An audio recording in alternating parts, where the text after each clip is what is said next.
मैं हूं निदेश कुमार। चलते हैं खबर की ओर। अररिया जिला के भरडमा प्रखंड अंतर्गत सिवरवनी पंचायत के अंतर्गत वार्ड नंबर 2 निवासी विमल मंडल विगत 3 अक्टूबर को अपने दाहिने हाथ की पंजा भ्रष्टाचार के खिलाफ लड़ते हुए उनकी सुनवाई नहीं हुई तो उन्होंने अयोध्या जाकर सरयू नदी को भेंट कर दिया गया। इस मामले का अभी 10 दिन बीतने के बाद स्थानीय विधायक नरपतगंज विधानसभा के विधायक जयप्रकाश नारायण यादव विमल मंडल के परिवार के पास पहुंचे और उसी सांत्वना देने के लिए। आइए सुनाते हैं आखिर विमल मंडल के परिवार से मिलने के बाद क्या कुछ कहा नरपतगंज विधायक जयप्रकाश नारायण। घटना के 10 दिन बाद, जबकि आप स्थानीय विधायक है, क्या कहेंगे? एक्चुअली में हम यहाँ थे नहीं, और जिस दिन हम यहाँ थे उस दिन यहाँ आने लायक वर्षा हो रही थी, हम नहीं आ पाए थे। यहाँ बेला में हम आए थे और बेला में मंच से ही हमने ये बात घोषणा किया था, उस घटना का हमने भर्त्सना किया था और सरकार का भर्त्सना किया था। और उस दिन हमने आने लायक रहता तो निश्चित आते, और नेक्स्ट डे हम पटना चले गए थे, कुछ बैठकें थी हमारी उसमें, और उसके बाद हम आज आए हैं, इसीलिए विलम्ब हुई हमें। लोगों का कहना है कि पत्रकार की गाड़ी 4 व्हीलर यहाँ तक पहुँच पाती है, विधायक सांसद की नहीं, इस पे क्या कहेंगे? नहीं, विधायक सांसद की गाड़ी या पत्रकार की गाड़ी में फर्क थोड़े ही है। हम लोग भी जहाँ तक रोड आने लायक था वहाँ तक गाड़ी से आए, और जहाँ तक नहीं आने लायक था वहाँ से हम लोग भी पैदल या मोटरसाइकिल से हम लोग आए हैं। इसमें गाड़ी में कोई फर्क नहीं है। विधायक बनने से पूर्व ये कहा गया था, यहाँ के लोगों के द्वारा वोट बहिष्कार की भी बात कही जा रही थी, लेकिन उसके बाद आपके द्वारा और सांसद महोदय के द्वारा आश्वासन मिला कि सड़क का निर्माण जल्द ही पूरा होगा हमारे विधायक बनने के बाद। इसके बारे में क्या कहेंगे? अभी तक निर्माण पूरा नहीं हुआ। नहीं, बिल्कुल, हमने चुनाव के पूर्व भी यहाँ लोगों ने वोट का बहिष्कार किया था और हम आए थे यहाँ, और हमने अपील किया था कि हम विधायक बनेंगे तो इस रोड को बनाएंगे, और मेरे अपील पर लोगों ने भरोसा किया था और मतलब बहिष्कार को हटा करके वोट डाला था। विधायक बनने के बाद हमने इस योजना को निकलवाया, दिखवाया कि ये योजना क्यों लंबित है, काहे लंबित है। तो उस संबंधित ठेकेदार को हमने बुलवा करके कहा था कि आप योजना को बनवा दीजिए जल्दी से, और उन्होंने आश्वासन दिया था हमें कि सर हम बनवा देते हैं, हमारा कुछ पैसा लसका हुआ है दूसरे फंडों में, दूसरे जगह के रोड में, वो आएगा हम बनवा देंगे। हमने उसका इंतजार किया, बीच बीच में उनको बुला करके, और इंजीनियर्स को खास करके बुला करके, एग्जीक्यूटिव इंजीनियर को, असिस्टेंट को, सारे इंजीनियर को बुला करके हमने कहा था कि आप इस रोड को अगर वो ठेकेदार नहीं बनाता है तो आप कैंसिल करके दूसरा रीटेंडर करवाइए। उन्होंने बताया था कि सर रीटेंडर में जाएंगे तो हमको 1.5 साल 2 साल और समय लग जाएगा इस रोड को बनवाने में। हमने कहा था कि नहीं, हमने वादा किया है, आप इसी साल बनवाइए, ज़्यादा विलम्ब हम नहीं चाहते हैं। तो उन्होंने ठेकेदार को समझाने में या उससे काम करवाने में लगे रहे, लेकिन ठेकेदार अभी तक नहीं कर पाया। आजकल करते करते रहा और हम लोगों को टालते रहा। हमने इस रोड के बारे में कई बार लिखित भी दिया है कि रोड हमारा जल्दी बने, और सब इसी दिशा में प्रयासरत थे। और आजकल होते होते अब जा करके उस रोड का फिर से रीटेंडर होने वाला है, उसको ब्लैक लिस्टेड किया है, अब फिर से रीटेंडर होगा। यही स्थिति है रोड की। क्या लगता है विमल मंडल ने सही तरीका अपनाया? विमल मंडल ने अभी जो हमारे यहाँ हर जगह कहिए पूरे बिहार में, वो तो स्पेशली उन्होंने सिमरबनी पंचायत को लेकर के इन्होंने यह स्टेप उठाया, तो यह स्टेप को तो हम लड़ाई लड़ने से हतोत्साहित नहीं होना चाहिए था। इस स्टेप को हम जायज नहीं बता पाएंगे, लेकिन उन्होंने जो कदम उठाया है वह भावावेश में उठाया है, और ये लड़ाई को अकेले लड़ रहे थे, इससे हताश होकर के उन्होंने तो उठाया है। यह कदम उसे उठाना नहीं चाहिए था, इस लड़ाई को लड़नी चाहिए था।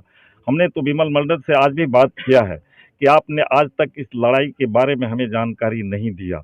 अगर जानकारी दिए रहते तो हमने भी इस लड़ाई को प्रमुखता से लड़ाई लड़ा होता, और कोई भी लड़ाई अकेले नहीं लड़ी जा सकती है। तो ये बात तो हमने कहा था आज उनको भी। हमारे संज्ञान में पूर्व में नहीं था कि इन्होंने ऐसा कदम उठाने जा रहे हैं, इस तरह की चिट्ठी इन्होंने लिखा है सरकार को।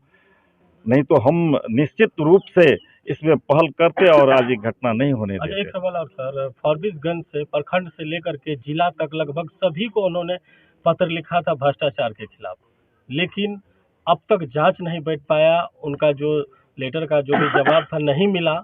इस कारण से मुख्यमंत्री को भी उन्होंने चिट्ठी लिखा था, प्रधानमंत्री को भी चिट्ठी लिखा था। उसके बावजूद जवाब नहीं मिलने पर उन्होंने सरयू नदी पे अपना हाथ को भेंट किया। तो जो भी अधिकारी थे जिला में, उनको जांच करनी चाहिए थी। नहीं उस पे क्या कुछ कार्रवाई होगा सर? नहीं, जांच करनी चाहिए थी, निश्चित रूप से करनी चाहिए थी। और इन्होंने जो भी चिट्ठी लिखा तो आप हमारे प्रधानमंत्री जी ने उनका अच्छा रिस्पांस लिया और उन्होंने इनको पत्र भेजा। उन्होंने टीम गठित करवा करके यहाँ जांच के लिए भेजा और जांच के बाद उन्होंने उस टीम ने इनको सलाह दिया। वहाँ तो उनको कहा गया कि हमने मुख्य सचिव के यहाँ बिहार में जांच के बाद भेज दिया है चिट्ठी, वहाँ से कार्रवाई होगी। और इस बीच में इनको सलाह दिया कि आप कोर्ट में चले जाइए तो उससे बेहतर कार्रवाई होगी, और उस आधार पर इन्होंने कोर्ट में भी गया। लेकिन इस बीच में जो भी पत्राचार हुआ इनके द्वारा, वह व्यक्तिगत स्तर पर, और उन्होंने अभी हमसे जो बात हुई थी वह इस बात को सार्वजनिक नहीं करना चाहते थे। उन्हें कुछ भय था, उस भय के कारण वो सार्वजनिक नहीं करना चाह रहे थे, जिस कारण हम लोग भी जानकारी नहीं प्राप्त कर पाए और नहीं ले पाए। कार्रवाई तो जो होना था हो ही रहा था। अब स्थानीय प्रशासन, यहाँ पर लोगों ने कहा है कि फाइल में हमने कार्रवाई करके भेजा है, इस पर ये जांच लिखा, वो जांच लिखा। तो आप जान ही रहे हैं कि यहाँ तो एक मुख्यमंत्री जी का शासन है, एक छत्र है, किन्हीं की बात को सुनना नहीं है। अच्छा, हम भी सरकार में थे उस वक्त भी हम लोगों की बात नहीं सुनी जाती थी, और अब विपक्षी लोग हैं उनकी भी बात को नहीं सुनी जाती है। ये किसी से छिपा हुआ तो नहीं है। 4 लड़की हैं विमल मंडल जी को, 1 लड़का है बताया जा रहा है। तो उनके भविष्य के लिए क्या कुछ आपके द्वारा किया जा रहा है? अभी हमें जानकारी मिली, हमने लिया है इनका पारिवारिक विवरण लिया है। हमको पता चला है कि 4 लड़की में 1 लड़की की शादी हो गई है और 3 लड़की बाकी है और 1 बच्चे बचे हुए हैं। विमल मंडल जी से भी बात हमारी हुई है। हमने कहा है कि आप जल्द स्वस्थ होकर के आवे, हम सब मिल करके इस लड़ाई को भी देखेंगे, और इसके लिए हम बिहार सरकार से मांग करेंगे कि इनके परिवार को मुआवजा मिले, उचित मुआवजा मिले। कम से कम 25 लाख रुपया का मुआवजा इनको मिले। इन्होंने एक भ्रष्टाचार उन्मूलन के लिए अपना हाथ गंवाया है और अब ये कमा नहीं सकते हैं।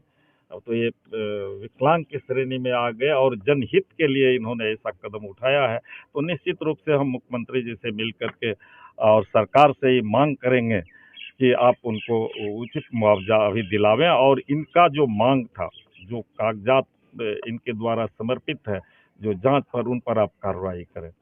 2.5 एकड़ जमीन भी उन्होंने इस लड़ाई के दरमियान गंवा दी है।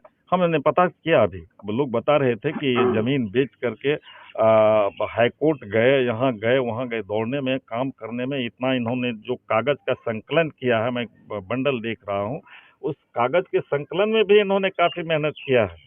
और निश्चित रूप से इसमें पैसे, उनकी लागत खर्च हुई होगी, और इनको दूसरा कोई आय था नहीं, तो जमीन बेचना पड़ा, मजबूर थे। सिमरबनी वार्ड 1 और 2 के निवासी एक अदद सड़क के लिए अब भी मोहताज हैं। तो क्या कुछ पहल किया जाएगा आपकी ओर से? नहीं, मैंने तो पहल किया है, अभी भी हमने कहा है इस सड़क के बारे में। एक अदद सड़क केवल सिमरबनी का नहीं है, यहाँ से लेकर के कुसमहौल तक ये सड़क जाती है, और हमारा यह एक पंचायत से दूसरे पंचायत और महत्वपूर्ण सड़क है। इसके लिए हम सब सतत प्रयत्नशील हैं, और निश्चित रूप से अब आने वाले समय में इस सड़क बनेगी, बहुत जल्द बनेगी, और इस पर तत्परता से जो भी काम करना होगा हम लोग कर रहे हैं। हमने इंजीनियर को डायरेक्शन दिया है कि आप इस सड़क को जल्द बनवाइए। इस विषम परिस्थिति में अगर कोई घटना दुर्घटना हो जाती है तो इसका जिम्मेवार आप किसे मानेंगे, सड़क को लेकर के? अब सड़क के लेकर के जिम्मेवार किसी की मौत हो जाती है या किसी प्रेगनेंसी अवस्था में कोई अस्पताल ले जाया जाता है, उस दौरान मौत हो जाती है, तो उसका जिम्मेवार किसे मानेंगे?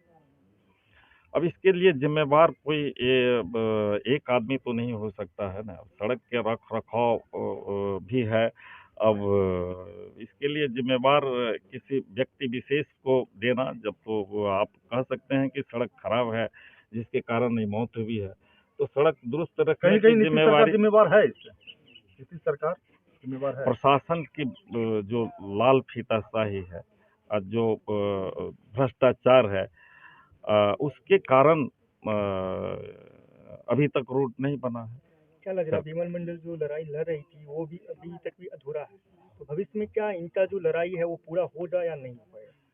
निश्चित रूप से हम सब प्रयासरत हैं और हम इस लड़ाई को आगे बढ़ाएंगे।